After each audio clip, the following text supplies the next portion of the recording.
Orang berpikir heran, apa yang mereka kejar ke Palestina? Andai ada orang ingin merebut Irak, masuk akal. Merebut Irak karena banyak sumur-sumur minyak. Andai ada mau ekspansi ke Kuwait, masuk akal, karena sumur minyak di Kuwait banyak. Kenapa kembali ke Palestina? Ada apa? Tanah yang tandus, tanah yang kering kerontang. Mereka ingin membuat sebuah negara dengan keyakinan akan turun Mesias, sang juru selamat yang dijanjikan oleh Tuhan, dengan syarat orang-orang Yahudi mesti kembali ke negeri yang dijanjikan Tuhan. Yang kedua, Mesias sedang menunggu. Mesias melihat ke bawah. Kalau dia tengok di bawah masih banyak gurun pasir, dia tidak mau turun. Dia ingin melihat hijau. Kalau sudah dibentang karpet hijau, baru dia turun ke bawah. Maka yang dimaksud dengan hijau itu adalah ditanami tanaman-tanaman hijau, penghijauan yang luar biasa. Dan ketika Israel masuk ke Palestina, mereka ambil tanah itu, mereka hancurkan rumah orang Islam, mereka buat tembok panjang. Penjara terbesar dan terpanjang di dunia adalah Palestina. Mereka kurung orang Palestina. Mereka buat tembok beton yang tinggi, panjangnya 700 km lebih. Dari Pekanbaru kita lihat, Anda menuju Medan Sumatera Utara 600 km. Mereka membuat tembok tinggi 700 km. Bayangkan, umat Islam terisolir dan mereka tanami hijau-hijau. Makanya Allah berkuasa, Allah mau tunjukkan kuasa, lalu Allah buat tanaman hijau itu menyala. Dalam pokok yang hijau itu menyala beberapa bulan yang lalu. Heran orang, Allah mau menunjukkan kekuasaannya. Kalian tidak mau tolong Palestina, aku yang akan menolongnya. Tanaman yang hijau yang mereka tanam itu tiba-tiba terbakar. Tidak ada yang bisa mematikannya. Sampai-sampai reporter wartawan Amerika mengatakan, tidak ada yang bisa mematikan kebakaran ini kecuali Tuhan, karena Dia yang membakarnya. Tapi yang dimuliakan Allah SWT, tanaman apa yang mereka tanam? Persis yang dikatakan Nabi SAW, Syajaratul Gharqad, pohon gharqad, bentuknya seperti pinus, tinggi, memanjang. Lalu kemudian Bapak Ibu nanti tulis saja, yang ingin tahu bagaimana bentuk pohon gharqad, tulis saja www.google.com. Lalu tulis di sana alif lam ghain ra qaf dal al-gharqad, enter, muncul gambar pohon gharqad. HP saya tak bisa tulis Arab Pak Ustaz, belum masuk Islam. Cara mengislamkannya, Play Store, klik, setelah buka Play Store, pilih Arabic Keyboard. Setelah keluar Arabic Keyboard, pilih Arabic Smart Keyboard, Smart Keyboard Arabic. Habis itu setupkan ke HP, 5 menit, geser, langsung berubah, bisa tulis Arab. Alif lam ghain ra qaf dal, enter, pilih image, muncul gambar pohon gharqad. Gimana? Sudah nampak? Tak keluar Pak Ustaz. Loh, kenapa? Paket tak ada. Sekarang mudah belajar. Dulu kami sekolah, ketika mau tahu gimana pohon sidir, kalau mau memandikan jenazah, ambil beberapa helai daun sidir, lalu digiling, dimasukkan ke air. Gimana pohon sidir Ustaz? Pohon sidir, kata Ustaz. Sekarang mudah saja, tinggal tulis Sid dal ra, sidir, enter. Pohon bidara kata kita, enter image, nampak. Oh, ini gambarnya.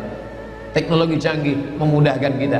Pohon gharqad kata Nabi, kalau bersembunyi dia di belakang pokok kayu, pokok kayu akan berkata, ini Yahudi di belakangku, bunuhlah. Kalau bersembunyi dia di belakang batu, batu akan berkata, ini ada Yahudi, bunuhlah. Tapi kata Nabi, ada satu pohon yang tidak mau menunjukkan dia. Ini pohon mereka, kata Nabi. Apa itu? Syajaratul Gharqad, pohon gharqad. Subhanallah, Masya Allah. Apa yang dikatakan Nabi dulu terwujud sekarang. Mereka tanam pohon gharqad ini sebanyak-banyaknya. Ketika saya sampai ke Rafah, Mesir, Palestina, sampai perbatasan Mesir Palestina, ada satu kota bernama Rafah. Rafah dibagi dua, Rafah Palestina, Rafah Mesir. Di tengah kota Rafah, di batas perbatasan, kawat duri panjang, yang dipasang dengan voltase listrik bertegangan tinggi. Siapa saja yang menyentuhnya akan terbakar mati. Tak ada orang berani mendekat. Tapi kawat-kawat duri itu kita bisa melihat rumah-rumah saudara kita di Palestina dan nampak hijau. Lalu gaib penunjuk bertanya ke kami, coba tengok pohon yang hijau itu. Pohon apa itu? Pohon apa ya? Itulah pohon gharqad yang dikatakan Nabi SAW. Mereka tanam sebanyak-banyaknya karena mereka meyakini bahwa Mesias akan mau turun kalau sudah dia tengok hijau. Seperti kita kalau pesawat mau mendarat di airport Sultan Syarif Qasim II Airport, Anda akan, ladies and gentlemen, all our passenger, para penumpang pesawat airlines, kita akan mendarat. Begitu kita melihat riau hijau, tapi hijaunya bukan pohon wortel, pohon gotah sama pohon sawit. Begitu juga kalau kita mau mendarat di Batam, kita lihat hijau ke bawah. Begitu jugalah Mesias akan turun ke bawah kalau dia melihat sudah hijau semua. Karena mereka meyakini, amat sangat meyakini itu. Mereka menanam pohon wortel itu. 3. Kapan Mesias akan turun? Mesias akan turun kalau Babilonia dibantai terus. Makanya mereka punya program bantai Babilonia, hancurkan Babilonia. Kenapa mereka marah dengan Babilonia? Karena Raja Babilonia pernah menghancurkan kekuasaan mereka. Raja Babilonia yang mereka maksud adalah Nebukadnezar. Nebukadnezar Raja Babilonia menghancurkan kerajaan nenek moyang mereka. Mereka punya dendam kesumat yang luar biasa. Salah satu sifat Yahudi, dendam kesumat yang tak pernah mati. Walaupun sudah terjadi ratusan tahun, ribuan tahun lalu, tetap anak cucunya sekarang dendam. Hantam Babilonia, hantam Babilonia. Karena Babilonia negerinya Nebukadnezar, anak cucunya mesti dihancurkan. Mana Babilonia itu? Babilonia adalah Irak. Makanya setiap naik presiden Amerika yang didukung oleh Yahudi, mereka akan membantai Babilonia, Irak. George Bush naik, apa yang dilakukan George Bush? Membantai Irak. George Bush Junior, anak George Bush naik, apa yang dilakukan George Bush Junior? Membantai Irak. Naik Obama, apa yang dilakukan Obama? Membantai Irak. Kenapa yang sekarang ini, siapa namanya? Donald Trump. Payah mengingat nama orang kafir. Kenapa Donald Trump tak membantai Irak? Karena Irak sudah hancur babak belur, tak perlu lagi dibantai. Sumur-sumur minyaknya sudah punya kita. Negeri itu sudah menjadi negeri boneka, hancur lebur. Saddam Hussein barulah orang paham. Dulu kita terikut-ikut dengan kata-kata mereka di Reuter. Saddam Hussein raja yang zalim, Saddam Hussein orang yang jahat, Saddam Hussein. Tapi begitu Saddam Hussein digantung, apa kata dia di tiang gantungan? Allahu Akbar, patah lehernya, mati Saddam Hussein, meninggal dunia. Sekarang orang baru sadar, ternyata Saddam Hussein menyelamatkan negeri itu daripada orang-orang yang jahat. Sekarang apa yang terjadi? Saudara kita yang beberapa bulan bersama kita di Masjid Raya Senapelan, kalau Bapak ingat, ayahnya, anaknya, ibunya, adik-adiknya tak sanggup lagi tinggal di Baghdad. Kenapa? Kami dibantai oleh Syiah, kami dibantai oleh Amerika, kami sampai lari mendapatkan suaka politik. Sampai hari ini masih ada sebagiannya tinggal yang Sunni, yang Syiah dengan berbagai macamnya. Apa maknanya? Mereka membantai Babilonia. Lalu orang mengatakan ini kan ekspansi politik, ini kan karena sumur minyak. Ada betulnya, tapi lebih daripada itu adalah mereka memiliki keyakinan yang luar biasa bahwa Mesias akan datang kalau Babilonia dihancurkan. Ustadz baca analisa ini dari mana? Kami belajar buku ini 6 bulan di Al-Azhar, 1 mata kuliah, dan saya paling suka mata kuliah ini karena mengaitkan antara ayat Al-Quran dengan hadis Nabi. Kalau kita suka mata kuliah itu, kita ingat isinya, kita ingat orang yang mengajarnya. Saya masuk Al-Azhar 1998, hari ini 2017, 19 tahun yang lalu. Kalau saya pejamkan mata saya, masih ingat saya Syekh Dr. Fargallah yang mengajarkan mata kuliah ini. Dengan semangat dulu dia di lokal mengatakan, anak-anakku sekalian, beginilah mereka akan menguasai umat Islam, negeri Palestina. semangat Syekh Fargallah. Saya tak tahu apakah dia masih ada atau tidak, tapi pahala akan tetap mengalir baik beliau hidup maupun sudah meninggal dunia. Kenapa? Saya sampaikan kepada Bapak Ibu sampaikan kepada anak menantu, sahabat, kerabat, tetangga, mengerti keadaan kita zaman sekarang. Jangan sampai dikatakan Palestina bukan urusan kita. Ini kan masalah politik. Indonesia ya Indonesia, Palestina ya Palestina. Antum tidak mengerti masalah dunia. Palestina adalah masalah umat Islam. Subhanalladzi asra bi'abdihi, maha suci Allah yang sudah memperjalankan hambanya minal masjidil haram, dari masjidil haram, ilal masjidil aqsa, masjidil aqsa, masjidil aqsa Palestina. Kita yang tertulis dalam kitab suci kita bahwa kita punya ikatan emosional, kenapa kita tidak yakin itu? Yahudi ajarannya dibuat-buat, ajarannya mitos, tapi mereka punya keyakinan yang luar biasa. Mereka rebut negeri itu, mereka kuasai, mereka hancurkan negeri musuh. Atas dasar apa? Keyakinan bahwa Mesias akan datang. Yang kelima, apa yang mereka lakukan untuk Palestina?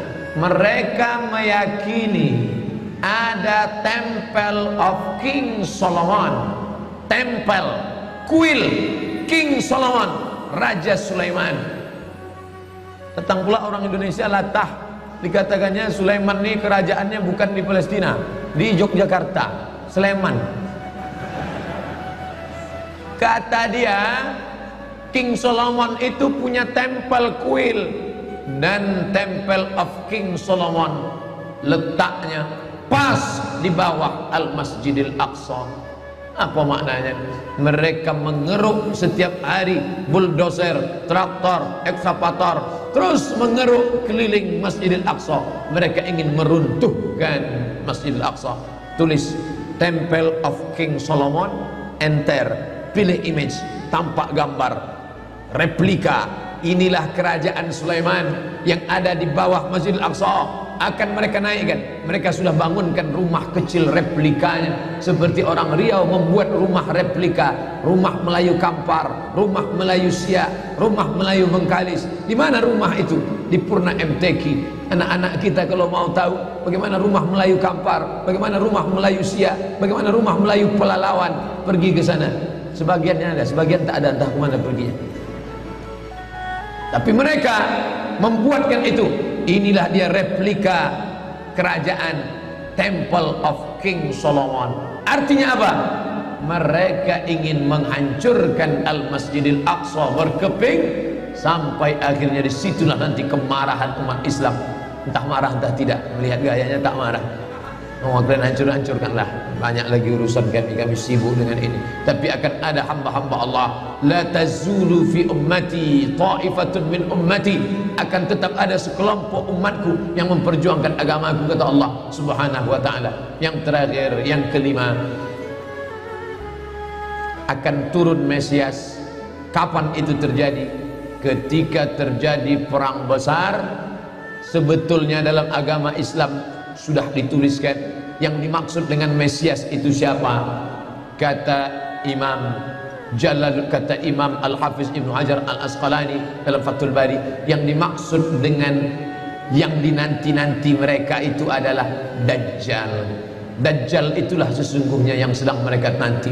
70,000 Yahudi wara'ad Dajjal. Ada 70,000 Yahudi yang akan berada di belakang Dajjal ketika dia turun nanti. Makanya tiap hari, tiap petang kita berkata, Allahumma inni a'udzubika min azab jahannam, wa min azabil qabri, wa min fitnatil mahya wal mamat, wa min syarri fitnatil masihid Dajjal. Dajjal itulah yang sedang mereka tunggu. Dajjal itulah yang sedang mereka nanti-nantikan. Kita menantikan kedatangan, dia pun juga menantikan akan kedatangannya. Bedanya apa? Mereka meyakininya dengan semangat. Semangat mereka luar biasa. Mereka bangkit. Umat Islam percaya. Padahal tiap hari dia katakan sebelum salam, Allahumma inni a'udzubika min adzabi jahannam, wa min adzabil qabri, wa min fitnatil mahya wal mamat, wa min syarri fitnatil masihid dajjal. Tiap hari dikatakan, tiap hari diucapkan. Tapi dalam hati, betul tak Dajjal ini datang? Entah iya entah tidak. Mereka yakin Dajjal akan datang, tapi mereka katakan itulah pemimpin kami, itulah Tuhan kami, itu adalah jelmaan daripada Tuhan kami, itu yang akan menghancurkan dunia, dia akan menjadi panutan kami. kita berkata itu musuh kami, tapi kita pun ragu entah musuh entah tidak. Oleh sebab itu kita minta ampun kepada Allah atas kurangnya iman kita. Subuh ini kita bangkitkan semangat kita, tapi yang datang kepada, kenapa Allah tidak menolong? Katanya Allah itu maha kuasa. Cukup dia teriakkan saja, malaikatnya satu berteriak, pecah gendang telinga orang Yahudi, mati. Cukup dia tiupkan angin sejuk, terhirup, mati. Kenapa tidak dia matikan saja Yahudi itu? Datang Syekh Muhammad Jibril, Syekh Dr. Muhammad Jibril, Syekh Profesor Dr. Muhammad Jibril, dosen tafsir Al-Azhar. Kami undang, mahasiswa Indonesia mengundang di waktu di Mesir dulu kuliah. Lalu saya tanya, Assalamualaikum Syekh. Ya, kaum Ad binasa, kaum Samud binasa, kaum Midian binasa, kaum Iram binasa, kaum Fir'aun binasa. Kenapa Allah tidak membinasakan Israel ini? Senyum Syekh Muhammad Jibril. Apa kata dia? Ya beni, anakku, seandainya Allah membinasakan Israel ini, lalu apa yang tersisa untukmu? Ditunjuknya saya. Seandainya Allah membinasakan Israel ini, lalu apa yang tersisa untukmu? Terdiam saya.